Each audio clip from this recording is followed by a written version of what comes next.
All right. Good afternoon, everyone. I'm San Francisco Mayor London Breed, and thank you all so much for joining us here today for my announcement of who the next district attorney for the city and county of San Francisco will be. It, I know, comes as no surprise to a lot of you, but here we are, and we have, I think, an extraordinary woman who will take the helm of the DA's office. Ladies and gentlemen, Brooke Jenkins. You know, San Francisco has had some challenging times. We've been here before. We talk about what a resilient city we are. We lost a mayor. We have experienced a global pandemic. We have seen 2 major recalls occur in our city. And I know that sometimes there are people who may feel saddened and upset or hurt by some of the situations that have occurred.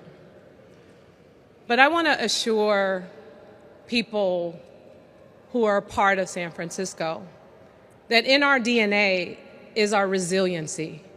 Our ability to look at these situations, to combat these situations, and to come back stronger than ever before.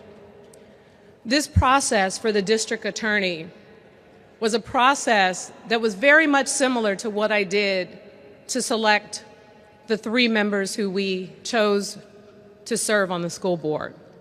Countless conversations with people who serve as prosecutors, conversations with judges, conversations with everyday people who live all over San Francisco in forgotten parts of the city, people who have never been political a day in their life, who felt that something was going on in San Francisco that needed to be addressed.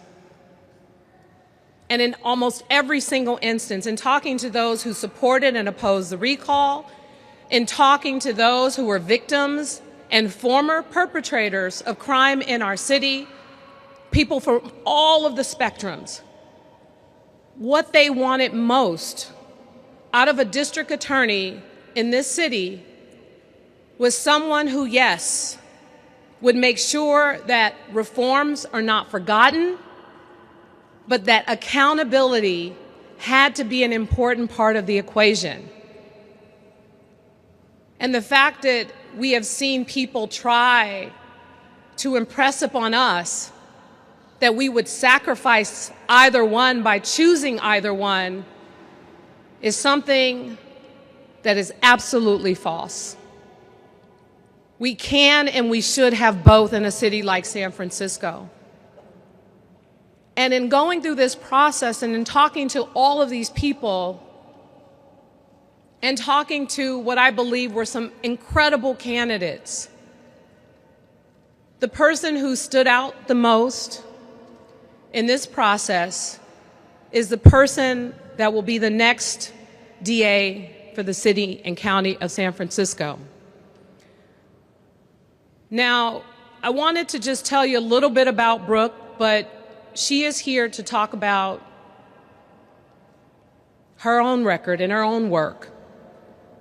Yes, many of us were introduced to her during the recall. And a lot of people paid attention to what she had to say. She sacrificed her career to fight for people in this city, to fight for victims who needed a voice in this city. And when I tell you the conversations I had with those victims and the stories and the situations that happened, I could hardly believe what was happening in what is one of the most progressive cities in the country.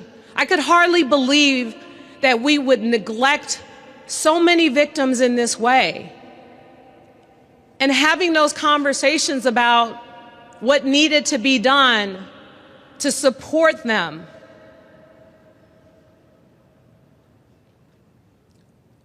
Brooke Jenkins stood out because of her understanding of both sides.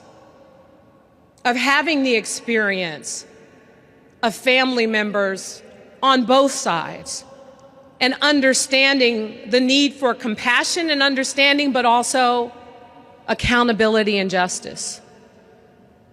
That balance of fairness is what made her stand apart.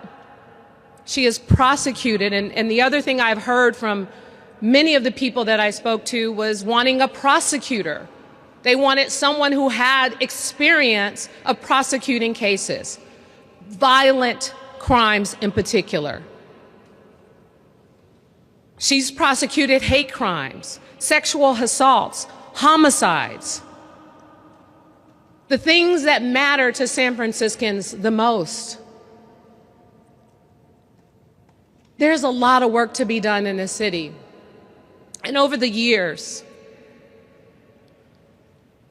in all the situations where we've seen someone who was arrested and let go, arrested and let go, and arrested and let go, end up, unfortunately, killing people on the streets of San Francisco in cases that should have been addressed and could have been avoided.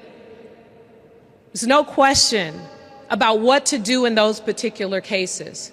And I want to also be clear that Brooke comes from a place of fairness. This is not just about locking people up and throwing away the key. This is not what we're about in this city. This is about striking a balance and doing what's right and making sure, yes, there are reforms, but that victims, especially those who have been burglarized, attacked, assaulted, that they have a voice, that they have a say. This is what I heard from San Franciscans all over this city time and time again. And I have no doubt that the person that's going to strike that balance and work with me and members of the board and members of our public safety teams and develop good relationships in order to bring about justice in this city in a fair and diplomatic way is no other than the next district attorney for the city and county of San Francisco, Brooke Jenkins.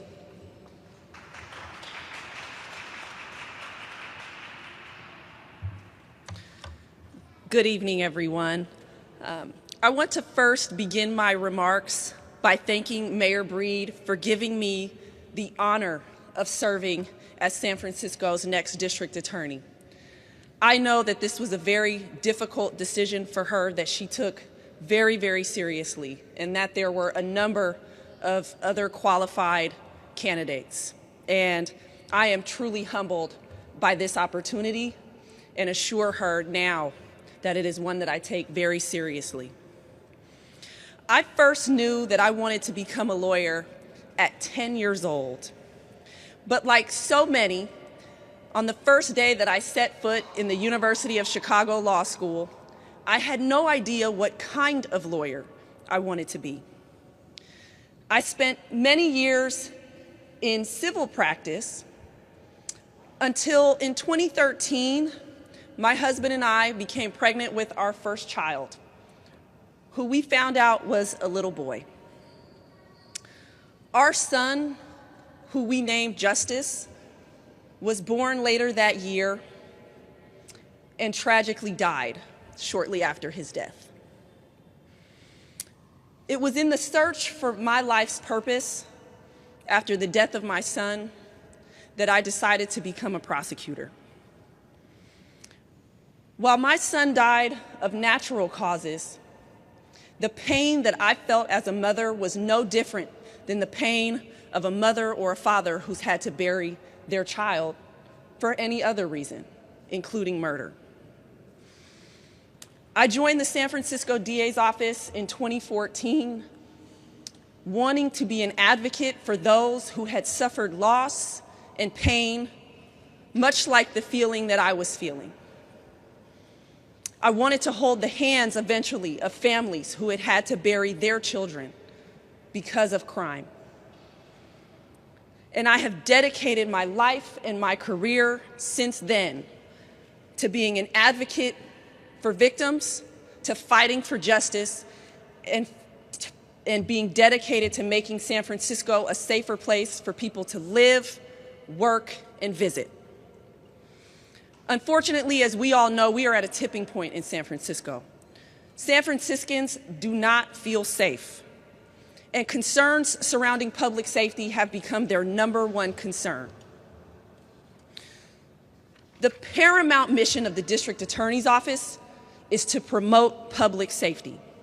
And as your next district attorney, I will restore accountability and consequences to our criminal justice system here in San Francisco. Violent and repeat offenders will no longer be allowed to victimize our city without consequence. Hate crimes will no longer be tolerated. Our Asian community can no longer continue to live in fear of being attacked simply because of who they are as they go about their daily lives in this city. What we know about San Francisco is we are a city that is accepting of everyone. And it is the DA's office's responsibility to hold those who target others due to hate accountable. We also know that we have to end the existence of open-air drug markets in our city, and that will be one of my top priorities. I will, from minute one, begin enforcing our drug crime laws so that we can take back our streets for our neighborhoods and our cities. We are a city of second chances, but the truth is we have to draw a line with people who choose hate, violence, and a life of crime. With my years of experience as the designated hate crimes prosecutor and in the sexual assault and homicide units, I do believe that I am uniquely prepared to address the most serious crimes that are affecting San Francisco. But it's not just violent crime that must be the priority of the DA's office. No longer can we be indifferent to property crimes, and no longer can we as a city view certain crimes as victimless. Every single type of crime affects all of us. It affects our quality of life, and for those who own businesses in this city, it affects their livelihoods. Under my leadership, the DA's office will work diligently every single day to restore order to our city and to bring our city back to being the beautiful city that we know it is and the world-renowned place that everybody around this world and this country loves to come visit. But I want to make clear, holding offenders accountable does not preclude us from moving forward with vital and important reforms to our criminal justice system. As a Black and Latina woman, I know very well the inequities that exist in our criminal justice system. As the mayor stated, I've had family members on both sides of the courtroom, as offenders and as victims. My family has experienced and seen police violence and misconduct. These inequities are not theoretical for me. They are a part of my lived experience, and they are a part of why I do this work. Accountability does not mean that we reject reform. We can have responsible reform and accountability both at the same time. And I vow to this city to balance both in the pursuit of justice and safety for all.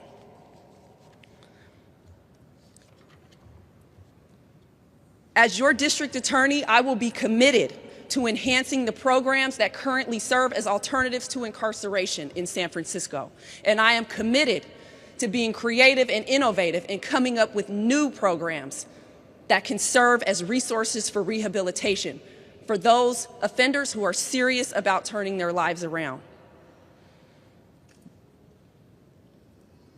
I know that together, if we keep united, we can make San Francisco a safer, stronger, and more just place for everyone.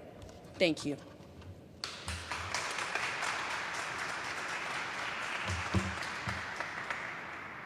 Thank you. We'll take some questions from the press. Jeff?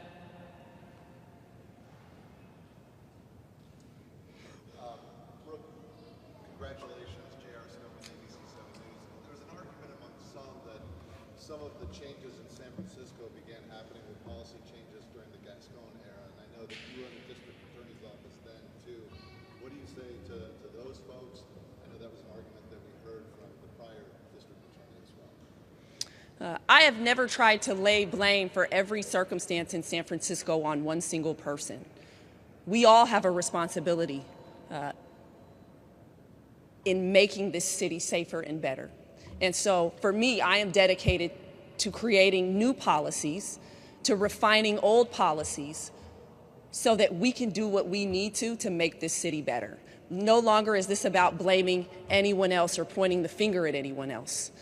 This responsibility is on the DA's office and everybody else who we partner with to improve the conditions in our city.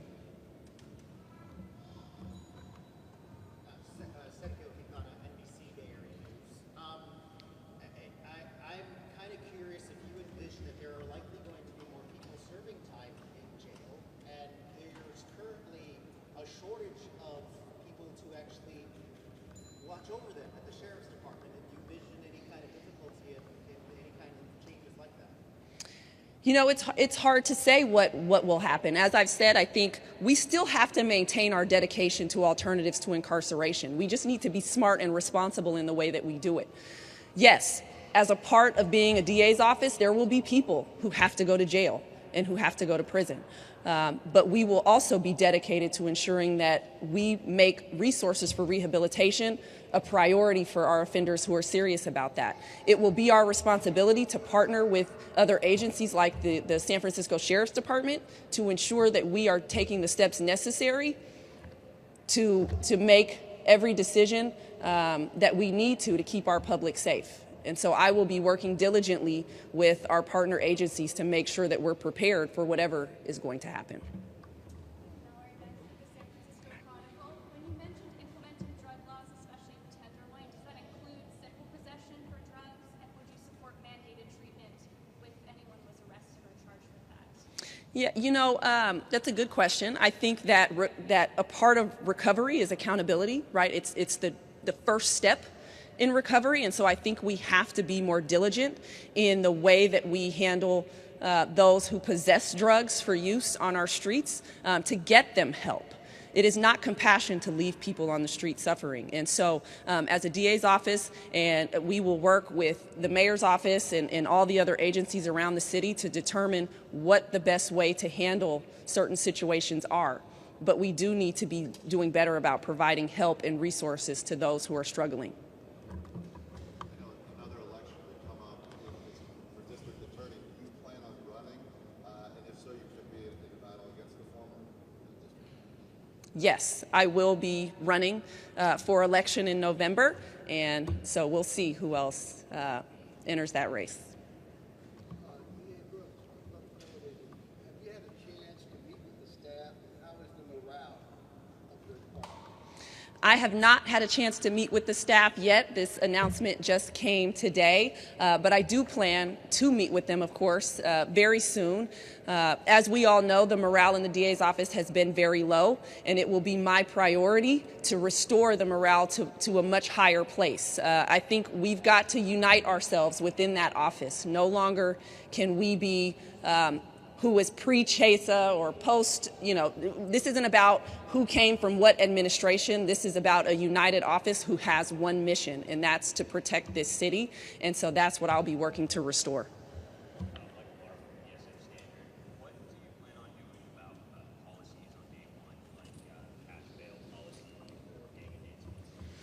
Yes, I plan to sit down with my management team and discuss the current policies in place, what we can retain responsibly, because again, this is not a rejection of reform. We need to maintain progressive policies that move our system into a more fair position.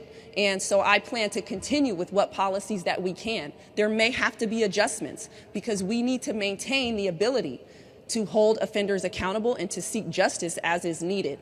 But at this point in time, I don't have any particular positions on what will stay and what will go.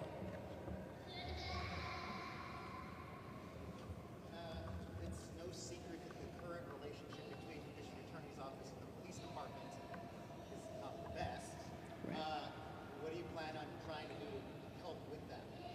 Yes, I plan on working with Chief Scott to restore that relationship. I think it's a very important one. We are two agencies that must work together in order to promote public safety. It requires us to work together. But I also know, and the police department understands, that as a DA's office, we also have the responsibility of prosecuting police misconduct if that happens. And so I will make it clear that we are an office that will have to do both, but that we are committed to working with SFPD to do what we need to make San Francisco safer.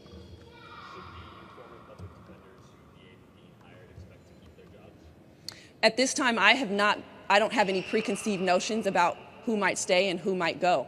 Is there a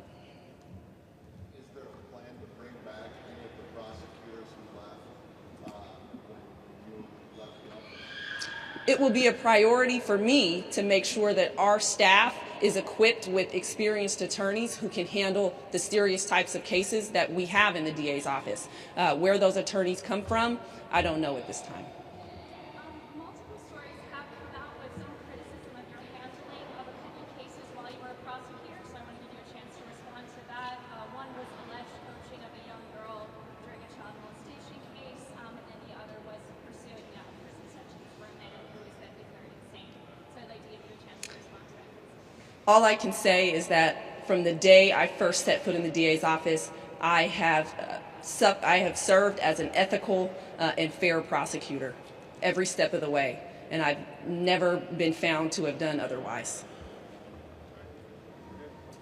Are you planning on dismissing any of the open cases against SFPD officers? I don't have any opinions about that. I have to review each and every case that's in that office.